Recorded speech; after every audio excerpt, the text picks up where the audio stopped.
Senua finds a unique courage to keep pushing forwards on her quest, no matter what. She sees the world differently to those around her and faces challenges others would avoid. When driven so strongly by one powerful purpose, she will do anything to rid the world of the darkness. This is her life's mission, and she will not stop until she fulfills her quest. My name is Eddie, and I have lived with psychosis for most of my life. To me, psychosis means living in a different reality, a reality that isn't shared with other people. Often living with psychosis is dark and miserable. While experiencing psychosis, I've got to hear the voice of God, the opposite, seen and spoken with angels, and been to hell itself. Recovery college and peer support really did turn my life around. I thought I would never get better, and yet here I am.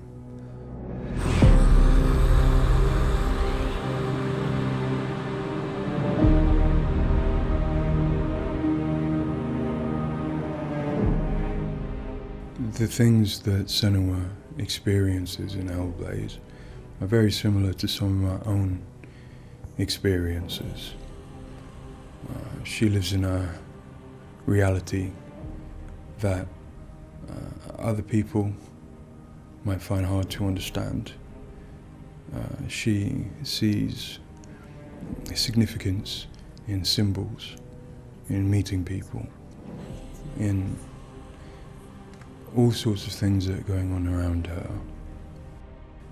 Senua is experiencing an altered state of reality which would be very hard to understand without having experienced it yourself or playing Hellblade. Lost soul who fought through hell to find us. You were lost. Not anymore. Are you ready for what you will find here? It's difficult saying that it's an illness, that it's not real. Of course, to me, it is. And of course, to Senua, it is. And that's what's driving her to do these amazing feats of courage, to overcome pain and exhaustion, to do what she knows she must. All the fear, everything I've seen, everything I've done has led me to this place. We've come so far, not far enough. Say it. You are ready. Tell them. In Senua's Saga Hellblade 2, we tell the second part of the story of Senua, a Celtic warrior who, like Eddie, has experiences of psychosis, seeing the world in a unique way and existing in a reality unshared by others. At a surface level, this manifests for Senua in seeing things that others don't, hearing things that others don't, and having unique beliefs about the world. My name's Paul Fletcher. I'm a psychiatrist and a professor of neuroscience at the University of Cambridge, and I've been working with the Ninja Theory team on Hellblade and other projects for several years now.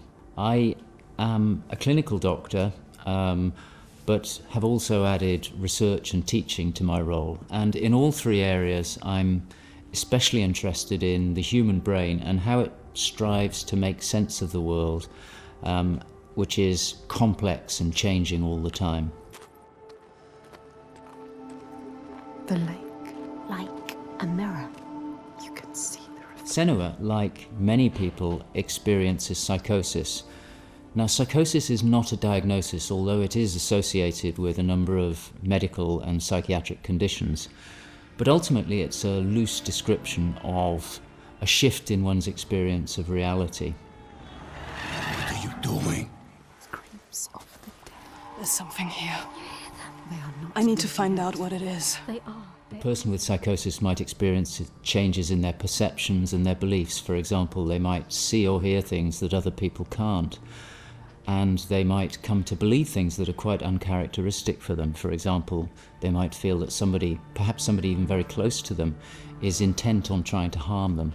Now, it's very important to remember that this is not just a vague feeling or an imagination. To the person, it feels like their reality, just as everything around me feels like my reality to me. I, like many people, feel that in order to even begin to understand psychosis, we have to start with thinking about how the brain works in general, how it makes sense of the world around it. And when we do that, we're repeatedly confronted with evidence that actually it doesn't just rely on the evidence of our senses, but it actually relies on what it already knows, on its predictions, its anticipations, and its expectations. Your voices. Now that might seem like a defect. After all, why would we want to rely on what we already know rather than what the world is telling us? But if we did act simply as passive receivers, we would be completely swamped. We'd be like a newborn infant trying to make sense of the colours and shapes without any way of having a framework to try and understand those colours and shapes. Our senses are bombarded with information from the world that's rapid, it's intensive, it is noisy, ambiguous, unreliable. And if we were to try and make sense of that without imposing patterns and expectations, then it would be like trying to assemble a multi-dimensional jigsaw without knowing what the picture was on the box. Many of us think that the brain ultimately is an organ that makes predictions. It craves patterns and associations in order to make sense of the world. And without that, we are confronted with a feeling of uncertainty, of anxiety, of distress, even of fear. They're calling. Something is drawing near. Where do these predictions come from? Many of them are actually embedded in the structure of our brain, probably wired there by evolution. Many of them come from our earliest experiences as babies, trying to make sense of this new world that we're born into. Many come from our early childhood experiences, from what we learn from others and how we interact with others, from our parents, our teachers, our friends.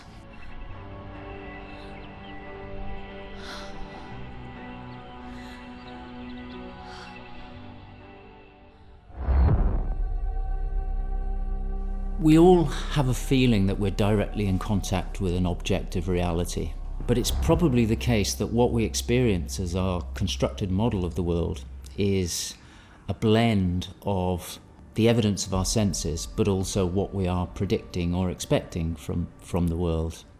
So this blend exists in a very fine and delicate balance, and the weighting of that balance probably varies a great deal across different individuals.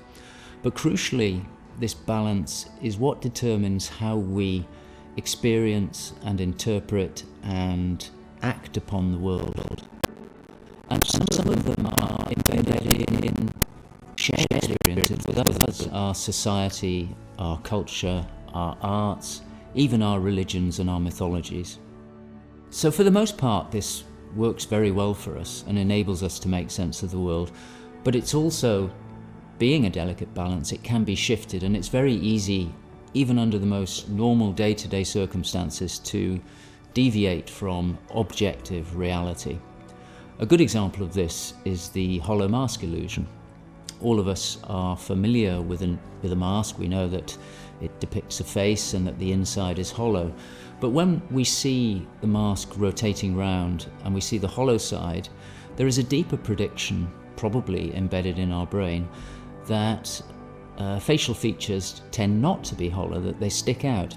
And this deeper prediction can override our knowledge that the mask is hollow and make us actually perceive the face as sticking out at us. Despite what we know, the deeper predictions will override this. So for me and many in my field, perceptual illusions like this, which are very common, are really interesting because they tell us something fundamentally about how the brain is making sense of reality using its predictions. But more than that, for me, it's very interesting because it begins to give us a sense of how psychosis might begin to emerge. Psychosis is this experience of an altered internal construction of one's reality. And it seems feasible that this is dependent upon this balance I've talked about between predictions and evidence. And it is probably the case that some people tend to weight their predictions more heavily. This, in many circumstances, is advantageous because it means that they can discern patterns and associations that perhaps other people can't. But if that balance was shifted further by different circumstances, then it may well be that they begin to construct a reality that doesn't accord with the world around them. What might cause that shift? Well, a number of things. It could be caused by stress, sleep deprivation. It could be caused by illness, neurochemical disturbances. It's also the case that our experience will change how we predict things. So a very profound experience, for example, of trauma, could powerfully change the way in which we make predictions about the world and shift us from this delicate balance into a state of psychosis. In the case of Senua, we know that from an early age she was able to discern patterns and associations that perhaps other people couldn't. And on top of that, her childhood and adolescence had a number of traumas in it. Her father was abusive and he accused her of being the cause of evil and darkness. Her mother, who had the same capabilities as she did, was actually sacrificed for the same reason. And in addition, her village was attacked by Vikings and her lover was brutally killed. And it's possible that all of these traumas would act on her natural tendencies to topple her into this psychotic experience that is depicted in Hellblade. With every defeat, the dark rot will grow and soon it will take her soul.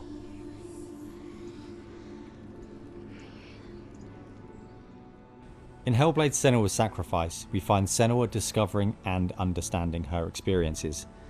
They're relatively new to her, and the pain and torment feels at its most acute. Having travelled to a new place, with a mind full of her trauma and Druth's stories of the Vikings, she embarks on a journey of coming to terms with what has happened in her life. Ultimately, rather than finding the unachievable certainty of rescuing Dillion, she achieves certainty in the realisation that Dillion is gone forever. She learns to accept his death, and in turn her experiences of psychosis. Even in darkness, the wonder and the beauty of this world never leaves us. It is always there, waiting to... In Senua's Saga, we find Senua at a different place on her physical and mental journey. Empowered with the sense that she has overcome her own darkness, she's now compelled to follow a new quest, to save her people from that same darkness. You smell their fear. He's here. Death is coming. Look at the bones. Death is coming for Look at the you. bones. That's going to be you. That's going to be everyone. In Sacrifice, Senua's psychosis is acute and all-consuming. She is preoccupied and absorbed by her experiences. To some extent, she is enveloped and enslaved by the darkness. She cannot ignore her voices and visions. She's totally committed to the quest within her altered reality. In Saga, there has been some resolution to this. There's no miracle recovery. She still experiences the voices and visions. She still has a changed reality. But the balance of power has shifted. She is the one who is able to be in control. She's able to resist and challenge the voices. She's able to make decisions that much more clearly reflect her own goals. I see through your lies, and I will show them how to see as I do. I will not appease your gods. I will destroy them. And in addition, in Saga, she is able to encompass the reality of others. She sees them for the constructions that they are, and she is able to interact with them. And I think that's a very powerful change and a very important area to explore. They have lost everything. In Saga, we've had the opportunity to explore the next phase of Senua's mental health journey. One where she's come to a place of understanding, but where she and us as creators have new challenges to overcome. Where Senua's belief system will clash with that of others. Her experiences will play out in the presence of people who don't share her perspective.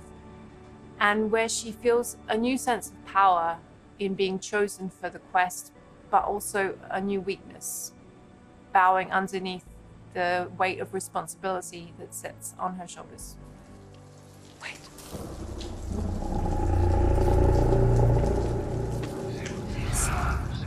In Saga, we have once again utilized binaural audio to bring Senua's voices to life. Her furies still travel with her, but their tone has changed this time. She continues to be haunted by her father, and she starts to feel the audible presence of Icelandic myth infecting her mind. That scream. That voice. Something dark, Senua. We need to go up there. Don't let them see you coming. You need to find out. Don't let the monsters find you. You can do this, Senua. To hear the world as Senua does, we spend time with people with lived experiences of psychosis, and also with Paul Fletcher. This made a strong basis of what it is to hear voices, what they say, how they sound, how they change or react to external stimulus. And this paired with all we learned from the first game, Hellblade: Senua's Sacrifice, led us to create Senua's own sonic version of reality.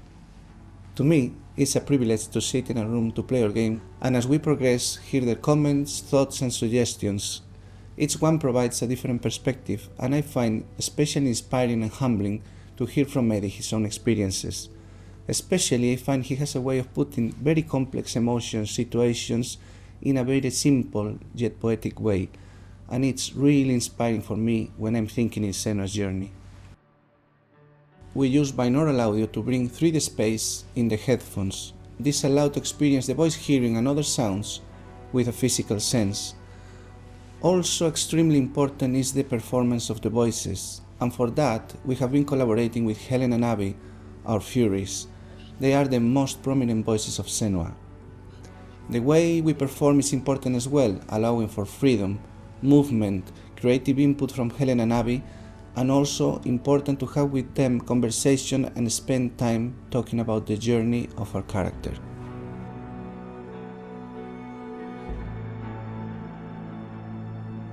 There is a lot of time gone into experimentation, so every sound in the game is connected in some way with the emotion that Senua is experiencing as she travels through Iceland, from the sounds of the nature to some of the musical moments.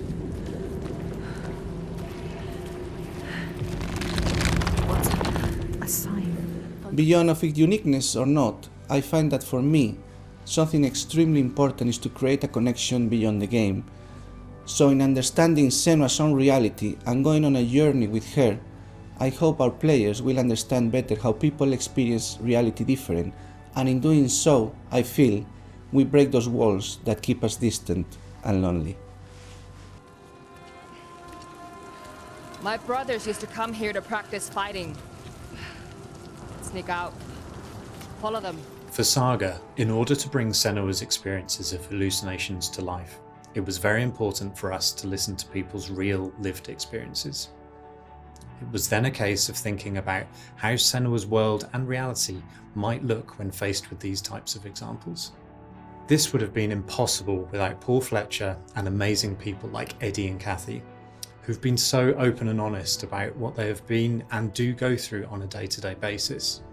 I think it takes real strength to be able to talk about such personal things to a new group of people. On the visual side, we have lent into things like repeating fractal geometry shapes, cymatic patterns, with lighting and post-processing changes to all help reflect the current feelings of Senua. And hopefully, when combined with the audio and gameplay, the player will get a sense of what we are aiming to achieve. Just like No, this cannot happen again. You couldn't do anything. We have to stop it happening. Face it. You need to face it. Focus. You need to look at it. In Sacrifice, we saw a story of Senua's suffering at the hands of her experiences. In Saga, we're telling a more nuanced story of the next step on her journey. One where she has found a greater balance, but where her experiences are just as strong. Where rather than being a victim to her experiences of psychosis, she is driven by them on a path that only she sees. Bringing sin with you. The gods cannot be killed. One thing that I find very exciting in Saga is that there's an attempt to explore something that is really neglected in my field, which is the experience of a dual reality that some people have. People who have had Senua's types of experience have spoken to me about this feeling that they have their own reality, but they also recognize the reality that others experience, and it can be very confusing, it can be disorientating. And it's exciting to me that the game contains an explicit attempt to portray this experience of dual realities, and I think it'll be very interesting to see how people respond to that. It's amazing what has been done and what's been portrayed. I think it's really difficult to turn words into what other people might be seeing, but I think I'm always blown away by what Ninja Theory come up with for their games, and I'm really stunned at the quality of the things that she sees and the sounds of the voices that she has. I think they're pretty realistic. She's getting closer. Yes, she can feel it. I hope that the game will help people who maybe don't understand psychosis or don't know very much about it to start with. I think by experiencing some of what they will do in the game, I think it brings to life a little bit of what it's like to have psychosis, and I think hopefully people will learn from it. Now I'm working as a peer support worker, and what that means is that in my case, in the job that I have in my role, it means that I go to see my people, to see my peers. We talk about how things have been. The way that Hellblade has captured the experience of psychosis is nothing like I've ever seen before in terms of its realism, in terms of its fairness to people like me.